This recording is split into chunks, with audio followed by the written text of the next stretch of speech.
Magandang umaga sa inyong lahat. Nandito naman po tayo sa umagang ito. So sa araw na to ay update po tayo sa ating kamatis na delay tinanim.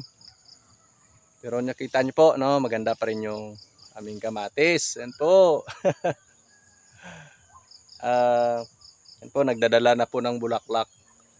So isang bisis pa lang to na lagyan ng abono kasi delay po tayo.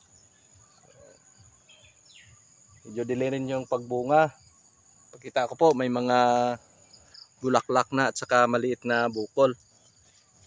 So pakita ko po. Ito yung aming kamatis. Yan po, nagdala na ng bulaklak. Kunti lang to. Mga 200 na puno. Yan po. Dala yung kamatis. Po. Shout out kay Small Battery Ball. Po, makikita po natin. Kulang sa alaga pero yan po. Hindi po tayo ganong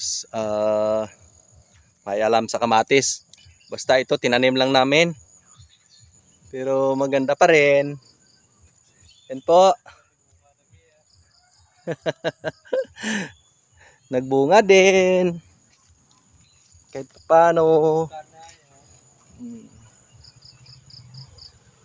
Po, may mga maliliit na bunga. Yan po. Medyo payat yung aming kamatis. Sa akin, pagtingin to mapayat pa. Kulang pa sa laga. So,